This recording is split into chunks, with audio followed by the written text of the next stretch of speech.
ترقی کرتے کرتے اب پتہ نہیں کتنے ہزار سال کے بعد جا کے روبوٹ وجود میں آیا ہے جس کو چارج کرنے کے لیے کرنٹ چاہیے, اور وہ جب کرنٹ اس کو دیں گے آپ, اس کی بیٹری چارج ہوگی, پھر اس میں بڑا پیچیدہ سسٹم ہے جس کو پڑھنے کے لیے بھی الیکٹرانکس میں پتہ نہیں کیا کیا کون کون سی ڈگریاں لینی پڑتی ہیں جس روبوٹ کو سمجھنے کے لیے. بہترین صدقہ جاریہ حاصل کرنے کے لیے اس ویڈیو کو شیئر کرنا مت بھولیں. جزاک اللہ. پھر جناب وہ اس کے بعد بھی وہ اتنا زبردست نہیں ہے جیسا انسان جو ایک روبوٹ ہے نا, اس کو آپ ریموٹ کنٹرول سے کنٹرول کرتے ہیں. اگر بٹن دبانا بھول گئے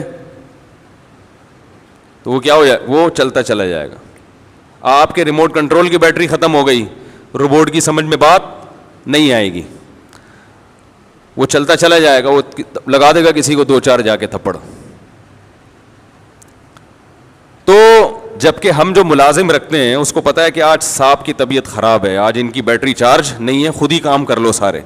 روبوٹ میں اتنی سینس نہیں ہے اور اتنی پیچیدہ مشین ہونے. اچھا یہ جوائنٹ روبوٹ کے ہمارے جیسے نہیں ہیں, اب تک نہیں بن سکے. کیا مشکل ہے بھائی اس طرح سے جوائنٹ فٹ کر دیے جائیں, لیکن نہیں ہے. ہماری ہڈیاں جس طرح سے گھومتی ہیں اور ریڑھ کی ہڈی کے جو موہرے ہیں کیسی فلیکسیبلٹی رکھی ہے اس میں, اور کس طرح سے اس کو فٹ کیا بغیر کسی اسکرو پانے کے. نہ کوئی ایلفی لگی ہوئی ہے, نہ سمت بانڈ لگا ہوا ہے, نہ کوئی اسکرو پانا ہے. ایسے جوائنٹ بنا دیے, قدرت نے اس کو فٹ کر دیا. وہ کمر کیسی موو کرتی ہے, گھومتا ہے, فٹ بال کھیلتا ہے, جم جاتا ہے, اور جناب رننگ کر رہا ہے اور ریسلنگ کر رہا ہے. عجیب سسٹم بنا دیا اللہ نے. اور وہ جو روبوٹ تیار ہوتا ہے وہ روبوٹ فیکٹریوں میں اس بنتا ہے, لوہے کو مختلف شکلوں میں پگھلایا جاتا ہے, سینکڑوں لوگ لگے ہوئے ہوتے ہیں. یہ جو انسان کو روبوٹ ماں کے پیڑ میں بنتا ہے پانی کے قطرے سے وجود میں آتا ہے, اور اس کی ہڈیاں بنتی ہیں روٹی سے. ماں روٹی کھا رہی ہے بھائی, اسی سے ہڈیاں بن رہی ہیں, اسی سے آنکھیں بن رہی ہیں, اسی سے کان بن رہا ہے. کیا سسٹم ہے بھائی اللہ کا. یہ کیا آٹومیٹیکلی ہو رہا ہے؟ کوئی روبوٹ اتفاق سے خود بخود وجود میں کیوں نہیں آ گیا اب تک بھائی؟ روبوٹ کیوں نہیں وجود میں آ گیا؟ ایک کھلونا وجود میں نہیں آیا آج تک.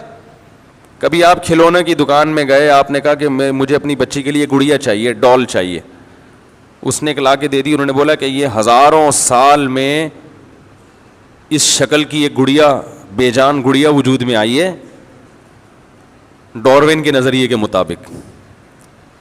کروڑوں سال گزرے تھے تو مٹی گارے کے ملاپ سے ایک پتلا بن گیا چھوٹا سا. تو یہ کروڑوں روپے کی گڑیا ہے کیونکہ یہ اتفاق سے وجود میں آئی ہے.